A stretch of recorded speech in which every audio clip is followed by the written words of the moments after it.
இன்று இதமான காலை தென்றலில் அனைத்து அன்பு உள்ளங்களுக்கும் என் இனிய காலை வணக்கம். இன்று ஒரு குறள், அதிகாரம் 4, அறம் வலியுறுத்தல். குறள் எண் 36. அன்றறிவாம் எண்ணாது அறம் செய்க, மற்றது புன்றுங்கால் பொன்றா துணை. தெய்வப்புலவர் திருவள்ளுவர் கடைசி காலத்தில் அறம் செய்வோம் என்று எண்ணாமல் ஒவ்வொரு நாளும் அறம் செய்ய வேண்டும். அப்படி அறம் செய்தால் கடைசி காலத்தில் இறக்கும் தருவாயில் உயிருக்கு அழியா துணையாக இருக்கும் அந்த அறம் என்கிறார்.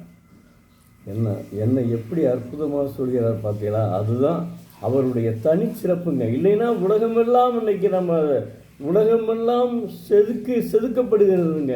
இந்த திருக்குறள் உலகமெல்லாம் ஓங்கியிருக்கிறது. அப்படி இருந்துமே அவர்கள் இன்னும் சண்டை போட்டு கொண்டு தான், போர் மூண்டு கொண்டு தான் இருக்கிறது. அதை படிப்பதே கிடையாது. நம்முடைய மாணவ செல்வங்களே இப்போ எல்லாம் அலைபேசியிலே இருக்கிறார்கள். அவர் தவறு. அலைபேசியை ஒரு அரை மணி நேரமாவது ஒதுக்கிவிட்டு நாம் திருக்குறளில் கவனம் செலுத்த வேண்டும். தினமும் ஒரு குறள் தான் படிக்க வேண்டும். அதாவது அறம் செய்வதற்கு வயது ஒரு தடைக்கல் இல்லைங்க. நமக்கு என்னைக்கு வருமானம் செல்வம் ஈட்ட முயன்றோமோ அன்றிலிருந்தே நாம் அறம் செய்ய ஆரம்பித்து விடலாம். இல்லை நமக்கு கடைசி காலத்தில் செய்வோம் என்று எண்ண வேண்டாம். அன்று ஒவ்வொரு நாளும் அறம் செய்து பழகிவிட்டால் அது நம்முடைய உள்ளத்திற்கு வலிமையை தரும், மகிழ்ச்சியை தரும், நெகிழ்ச்சியை தரும். உள்ளம் அதாவது நாம் செம்மையாக வாழ்வோம். நம்முடைய வாழ்வு ஒளிமயமாக இருக்கும். அதாவது நீங்கள் என்னடா நம்ம அறம் செய்து விட்டோம் என்று எண்ணக்கூடாது. நம்முடைய செல்வத்தை அறம் செய்கிறோமே, அதுதான் சிறந்தது என்கிறார் தெய்வப்புலவர். நீங்கள் ஏற்கனவே ஒரு குறள் சொல்லியிருக்காரு. அது மாதிரி தோண்ட நாம் அறத்தை, நம்முடைய செல்வத்தை கொடுக்க செல்வம் பெருகி கொண்டே இருக்கும். அது ஒன்றும் மாற்றமே கிடையாதுங்க. தெய்வப்புலவர் திருவள்ளுவர் சொன்னபடி நாம் வாழ்ந்தால் நிச்சயமாக நம் வாழ்க்கை வளம் வருங்க. அதில் மாற்றமே கிடையாது.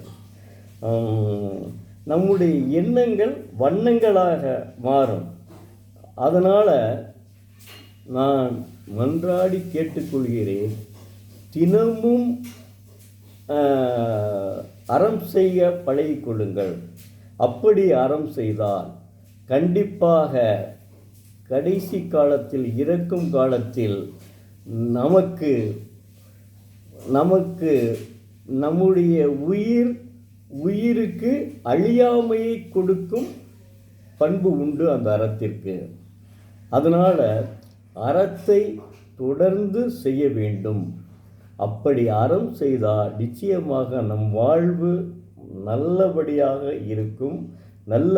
நம்முடைய எண்ணங்கள் வண்ணங்களாக மாறும்.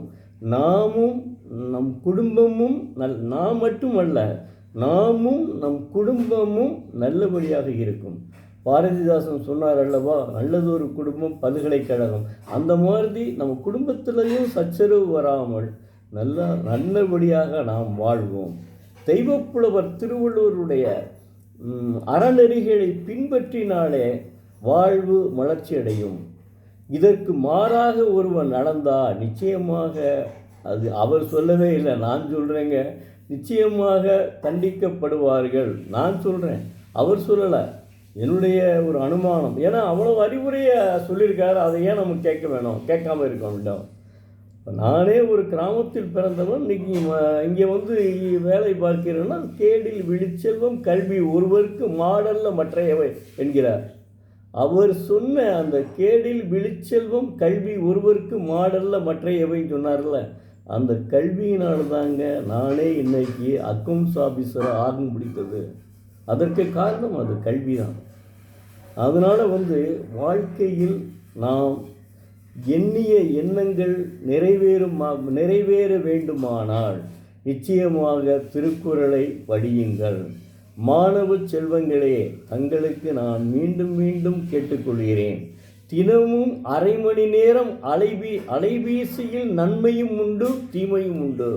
ஆனால் எப்படி அன்னப்பறவை பாலையும் தண்ணீரையும் கலந்து வைத்தால் பாலை மட்டும் குடித்துவிட்டு தண்ணீரை விட்டு விடுவான், அதுபோல தாங்கள் திருக்குறளை படித்தால் நிச்சயமாக தாங்கள் வாழ்வில் வெற்றியடைவீர்கள்.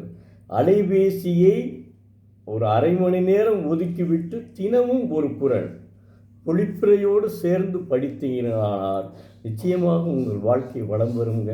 நீங்கள் மற்றவங்க சொல்கிறாங்க அதில் என்ன இருக்குது அப்படிலாம் சொல்லுவாங்க. முன்னாடி திருக்குறள் முனுசாமின்னு ஒருத்தர் இருந்தாருங்க.